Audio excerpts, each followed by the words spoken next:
सैया हो कलश रिकॉर्डिंग बाय साउंडिया स्टूडियो। जोरे नारियल कलश मांगाई देता हो ना सैया हो जोरे नारियल कलश मांगाई देता हो ना। पहले बेरे करतानी छठ के बरतिया सैया लागत नहीं खे भूखिया पियसिया सैया लागत नहीं खे भूखिया पियसिया। पहले बेरे करतानी छठ के बरतिया सैया लागत नहीं खे भूखिया पियसिया। ले के कोदहारी टोकरी घटिया बनाई देता हो ना ए राजा हो जोरे नारियल कलश मांगाई देता हो ना ए सैया हो जोरे नारियल कलश मांगाई देता हो ना ए सैया हो कलश रिकॉर्डिंग बाय साउंडिया स्टूडियो। जोरे नारियल कलश मांगाई देता हो ना।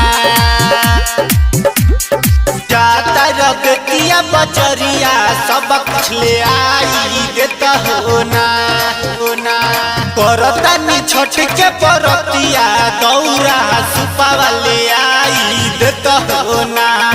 जाता रगतिया बचरिया सब कुछ ले आई देता हो ना करतानी छठ के परतिया दौरा सुपावा ले आई देता हो ना करतानी तने निहोरा पुराई देता हो ना ए राजा हो जोरे नारियल कलश मांगाई देता हो ना ए राजा हो जोरे नारियल कलश मांगाई देता हो ना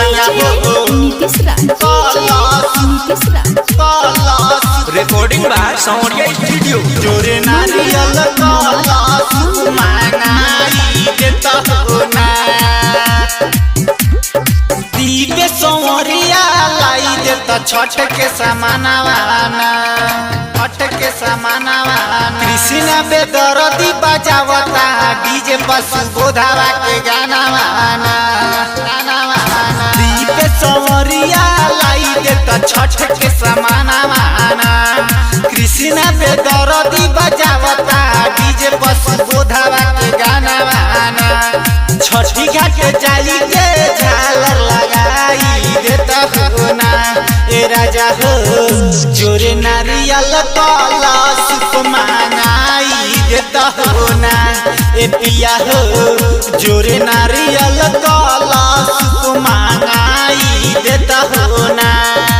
रिकॉर्डिंग बाय साउंडिया स्टूडियो।